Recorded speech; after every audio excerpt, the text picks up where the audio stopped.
कहानी की शुरुआत होती है एक ऐसी दुनिया में जहां एक बहुत ही भयंकर त्रासदी के बाद लाखों लोग ज़ॉम्बीज़ बन गए थे। इस दौरान आर नाम का एक ज़ॉम्बी एक एयरपोर्ट पर अपने साथियों के साथ घूम रहा था। उसे बिल्कुल याद नहीं था कि वो कौन है, वो ज़ॉम्बी कैसे बना, वो इस एयरपोर्ट पर कैसे आया या उसका असली नाम क्या है। वो सिर्फ इतना जानता था कि उसका नाम आर से शुरू होता है, इसीलिए सब उसे आर ही बुलाते थे। इसके अलावा वो बाकी ज़ॉम्बीज़ की पिछली जिंदगी के बारे में भी सोचा करता था। फिर एक दिन उसने बोनी नाम के ज़ॉम्बीज़ को देखा। ये ज़ॉम्बीज़ खुद कंकाल की तरह दिखते थे और जिस भी चीज की धड़कन चल रही होती उसे नोच नोच कर खा जाते। फिर आर ऐसे ही आगे चलता रहा, पर वो बेहद उदास और अकेला था क्योंकि वो चलते हुए भी कहीं पहुंच नहीं पा रहा था। कुछ देर बाद वो अपने खास दोस्त एम के पास गया। वो दोनों अजीबोगरीब आवाजें निकाल कर एक दूसरे से बात करने की कोशिश कर रहे थे। वो दोनों भूखे थे तो आर और एम कुछ और ज़ॉम्बीज़ के साथ खाने की तलाश में निकल पड़े। वहीं दूसरी ओर जूली नाम की एक लड़की अपने कुछ साथियों के साथ शहर के सुरक्षित इलाके से बाहर आ गई क्योंकि उन्हें कुछ दवाइयों की सख्त जरूरत थी।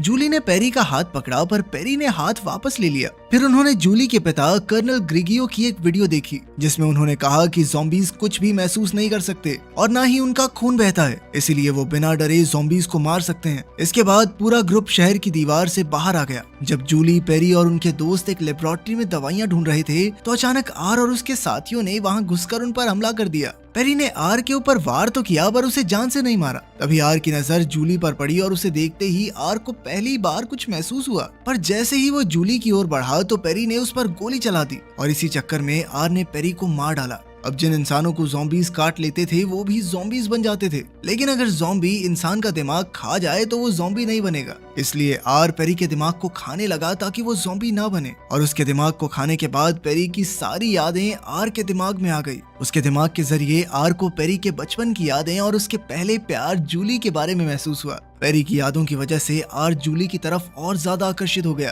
अब आर को बहुत कुछ महसूस हो रहा था, इसीलिए उसने बाकी का दिमाग अपनी जेब में छुपाया और जूली की ओर बढ़ने लगा। पर जूली ने तो उसकी छाती में चाकू घोंप दिया, लेकिन आर चाकू निकाल कर उसके बहुत करीब आ गया। फिर उसने अपना ज़ॉम्बी खून उसके चेहरे पर लगा दिया ताकि बाकी ज़ॉम्बीज़ को लगे कि जूली भी एक ज़ॉम्बी है। उसने जूली से कहा कि वो बिल्कुल सुरक्षित है और फिर उसे बाहर ले आया। इधर जूली की दोस्त नोरा ये सब देख रही थी, पर कुछ कर नहीं सकी वरना उसकी भी जान चली जाती। उधर बाकी ज़ॉम्बीज़ को लगा कि जूली भी उनकी तरह एक ज़ॉम्बी है, इसीलिए किसी ने उस पर हमला नहीं किया। आखिरकार जूली उनके पीछे एयरपोर्ट तक आ पहुंची और फिर आर उसे अपने प्लेन में ले आया। वहाँ उसने अपनी पसंद की चीजें इकट्ठा कर रखी थी और साथ ही कुछ सिंगर्स के रिकॉर्ड थे। आर ने उसे भरोसा दिलाया कि वो सुरक्षित है, पर जूली अब भी बेहद डरी हुई थी, इसीलिए वो चाकू पकड़ कर बैठी थी। तब आर ने उसे कुछ समय अकेला छोड़ने का फैसला किया और बाहर जाकर पेरी का दिमाग खाने लगा ताकि वो जूली के बारे में और जान सके। उसे पता चला कि पेरी जूली के पिता के सामने खुद को साबित करना चाहता था, और ये भी कि जब पेरी के पिता ज़ॉम्बी बन गए तो जूली ने ही उन्हें गोली मार दी थी।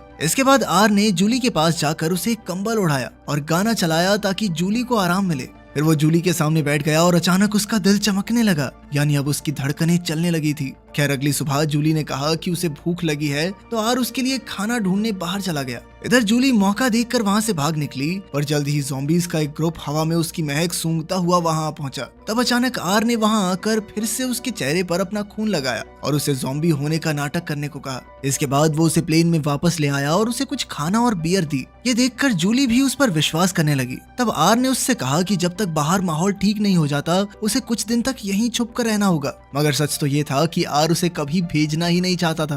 खैर जूली राजी हो गई और फिर बाद में वो दोनों एक गाड़ी में घूमने निकल गए। आर को ये गाड़ी किसी बेसमेंट में लावारिस मिल गई थी, इसीलिए वो इसे जूली के लिए उठा लाया। जूली बहुत तेज गाड़ी चला रही थी और आर सिर्फ उसे देख रहा था। फिर जूली ने उसे भी गाड़ी चलानी सिखाई और इस तरह आर ने आम इंसानों की तरह चीजें महसूस करना शुरू किया। इसी तरह प्लेन में लौटकर वो गेम्स खेलकर और गाने सुनकर अपना मनोरंजन करते थे। जूली अक्सर आर से बातें करती थी और उसकी बातें सुन सुनकर आर भी थोड़ा बहुत बोलने लगा था। इधर जूली डांस करती, किताबें पढ़ती और बाहर जाने के समय का इंतजार करती रहती। वहीं आर के दिल को धड़कते हुए अब कुछ दिन बीत चुके थे। फिर एक रात उसने पेरी के दिमाग का कुछ हिस्सा खाया तो उसने वो समय देखा जब पेरी आर के हाथों मारा गया था। बाद में जब आर को होश आया तो उसने देखा कि जूली एक बार फिर से फरार हो गई थी। आर ने तुरंत बाहर जाकर देखा कि जूली घास काटने वाली मशीन की मदद से ज़ॉम्बीज़ का सामना कर रही थी। फिर आर ने बीच में आकर ज़ॉम्बीज़ का मुकाबला किया और इसी चक्कर में उसने अपने दोस्त एम को भी पीटा। तब एम ने कहा कि जिंदा इंसान उनका खाना है, पर आर नहीं माना और जूली को लेकर भाग निकला।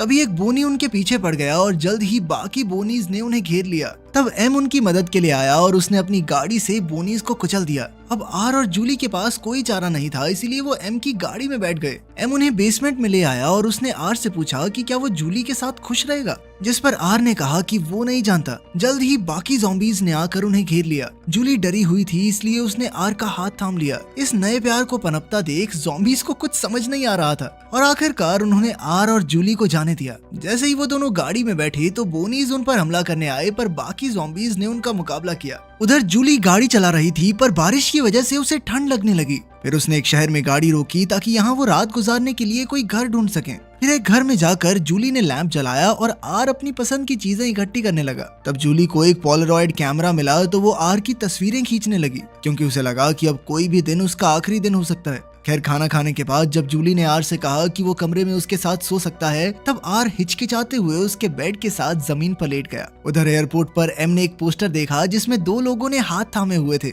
जिससे उसे आर और जूली की याद आई। तभी अचानक उसे अपनी पिछली गर्लफ्रेंड की याद आ गई और कुछ महसूस हुआ। जल्द ही बाकी ज़ॉम्बीज़ भी उस पोस्टर को देखकर कुछ महसूस करने लगे और उन सभी के दिल चमकने लगे। अब उनकी धड़कनें वापस आ गई थी, यानी अब बोनीज उन्हें भी खा सकते थे। वहीं दूसरी ओर जूली ने आर का शुक्रिया अदा किया, क्योंकि उसने कई बार जूली की जान बचाई थी। उसे लगा कि आर बाकी ज़ॉम्बीज़ से अलग है, लेकिन आर अब उससे और झूठ नहीं बोल सकता था। उसने सच बता दिया कि उसने ही पेरी को मारा है। उसने जूली से माफी मांगी, पर जूली पलटकर रोने लगी। इसके बाद आर सो गया और उसने सपना देखा कि वो बाकी इंसानों के साथ मिलजुल कर रह रहा है। अचानक उसकी आंख खुली तो उसे समझ नहीं आया कि एक ज़ॉम्बी सोकर सपना कैसे देख सकता है, पर तभी उसे एहसास हुआ कि जूली एक बार फिर से भाग गई थी। उसका दिल टूट गया और वो निराश होकर एयरपोर्ट की ओर जाने लगा। उसने कसम खाई कि अब से कुछ महसूस नहीं करेगा और पहले की तरह उदास अकेला ज़ॉम्बी बनकर रहेगा। उधर जूली की गाड़ी में पेट्रोल खत्म हो गया और उसे चलकर जाना पड़ा। आखिरकार जब वो शहर के दरवाजे तक पहुंची तो फौजियों ने उसकी जांच की कि कहीं वो ज़ॉम्बी तो नहीं बन गई।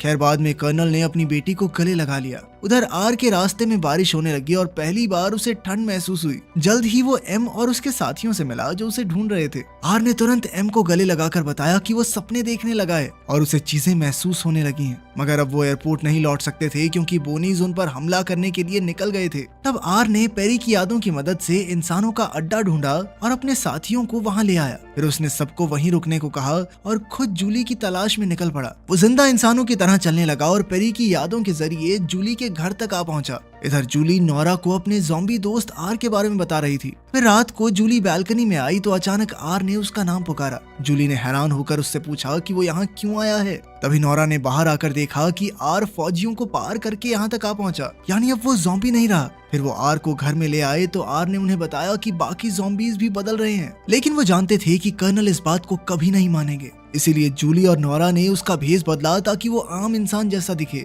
आर ने नहाकर खून साफ किया और फिर जूली और नोरा ने उसके चेहरे पर फाउंडेशन लगाकर उसे खूबसूरत बना दिया। उधर हजारों की तादाद में ज़ॉम्बीज़ और बोनीज शहर में घुस आए थे। इधर जूली, नोरा और आर कर्नल की खुफिया मीटिंग में पहुंचे, मगर फौजियों ने आर को रोक दिया। तब आर बिल्कुल इंसानों की तरह बातें करके बच निकला। फिर जूली ने कर्नल को समझाने की कोशिश की कि ज़ॉम्बीज़ बदल रहे हैं और हमें उनकी मदद करनी चाहिए, पर कर्नल ने उस पर यकीन नहीं किया। फिर आर सामने आया तो जूली ने उन्हें बताया कि आर ने हमेशा उसकी रक्षा की है, पर कर्नल ने आर पर बंदूक तान दी। जिसके बाद नोरा ने कर्नल की कनपटी पर बंदूक रखी और जूली आर को लेकर वहाँ से भाग निकली। जल्द ही वो एम से मिले और वहाँ हजारों ज़ॉम्बीज़ की फौज तैयार खड़ी थी। तभी अचानक बोनीज ने हमला कर दिया और जबरदस्त लड़ाई छिड़ गई। इधर जूली और आर भाग निकले तो कुछ बोनीज और फौजी उनके पीछे भागे। फिर बोनीज फौजियों को खाने लगे तो एक ज़ॉम्बी ने वहां आकर बोनी को मार गिराया और फौजी की तरफ दोस्ती का हाथ बढ़ाया। फिर जब बाकी फौजी वहां आए तो उन्होंने देखा कि ज़ॉम्बीज बोनीज का मुकाबला कर रहे थे और वो समझ नहीं पा रहे थे कि उनका दुश्मन है कौन।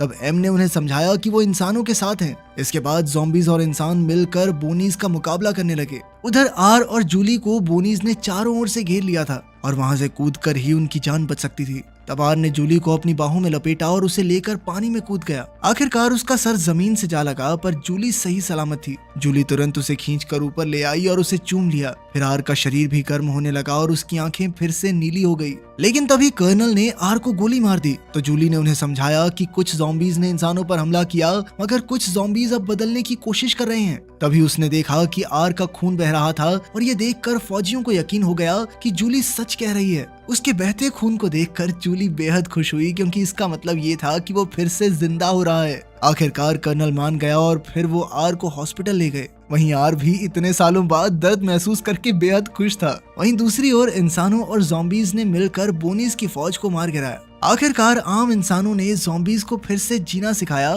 ताकि वो जल्द से जल्द ठीक हो जाएं। एक दिन अचानक एम को याद आ गया कि उसका नाम मार्कस है। इधर फिर से जिंदा होने के बाद भी आर को अपना नाम याद तो नहीं आया, पर वो अपनी नई जिंदगी में